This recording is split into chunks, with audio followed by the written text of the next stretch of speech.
Donald Trump's hopes of cruising back to the White House have hit some turbulence. Mr. President, did you know about the $130,000 payment to Stormy Daniels? Why did Michael Cohen make it if there was no truth or allegation? Well, you have to ask Michael Cohen. Michael's my attorney, and you'll have to ask Michael. Do you know where he got the money to make that payment? No, I don't know.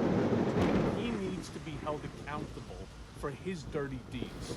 No former or sitting U.S. president has ever faced criminal charges before, but if you think this will hurt the Republican frontrunner, then you don't know Donald Trump. So why has Donald Trump been indicted? And what does hush money paid to a porn star have to do with it? Could he actually go to jail? And if not, will it impact his campaign to become U.S. president again?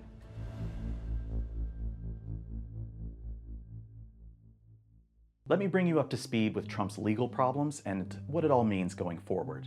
Trump was indicted by a Manhattan grand jury last week. The Secret Service escorted him to the Manhattan criminal courts for his arraignment, where he was presented with the charges against him. 34 felony counts of falsifying business records in order to conceal damaging information and unlawful activity from American voters before and after the 2016 election.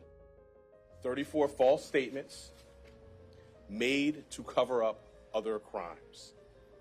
These are felony crimes in New York State, no matter who you are. We cannot and will not normalize serious criminal conduct. After hearing the charges, Trump pleaded not guilty before a New York judge.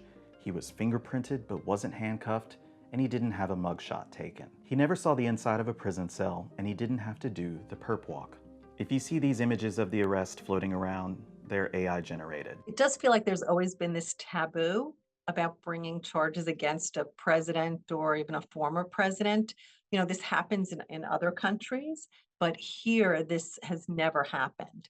And so I think in some ways, you know, once you break that taboo or that ceiling, it does open the door for, you know, for others to come forward. And I think we will see, we'll see an indictment in Georgia and potentially in the federal investigations. Trump returned to Florida and had a few things to say. Now they have really stepped up their efforts by indicting the 45th president of the United States who received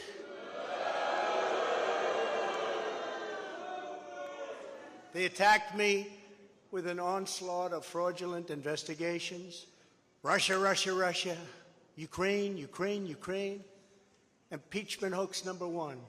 Impeachment hoax number 2. The illegal and unconstitutional raid on Mar-a-Lago right here.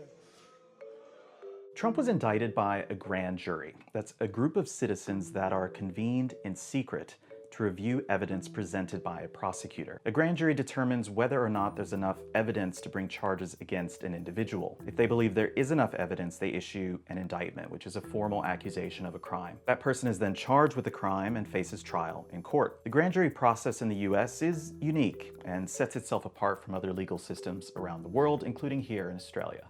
To fail to prosecute Trump would be a highly political decision because of the seriousness, the depth of the investigation, and what appears to be a huge amount of evidence brought to the grand jury of his peers, 23 peers who voted to indict. And we also know that Alvin Bragg was not eager to have to indict President Trump. So the only explanation for not moving forward would be a political judgment that it might be in some way either attacked as political or impact an election. And that means the man is above the law. That's not what we do.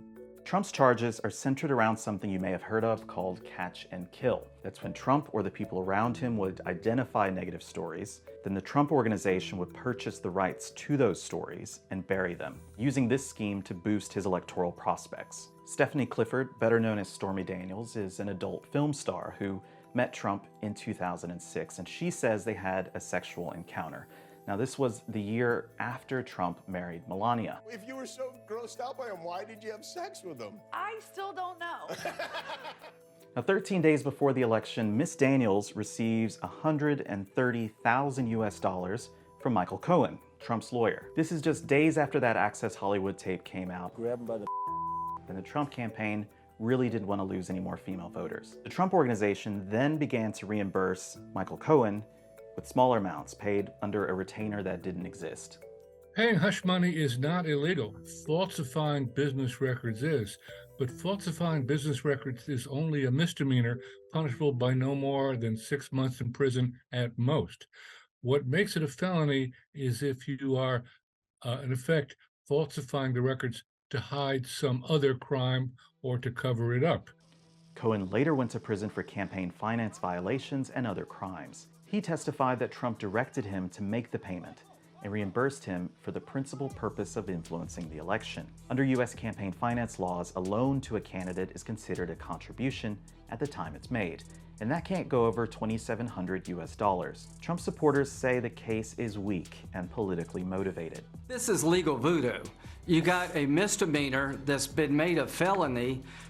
Nobody in the history of New York City has ever been prosecuted under this theory except for Donald J. Trump. I think the unprecedented indictment of a former president of the United States for a campaign finance issue is an outrage. And I think it's clear to the overwhelming majority of the American people that this is nothing short of a political prosecution.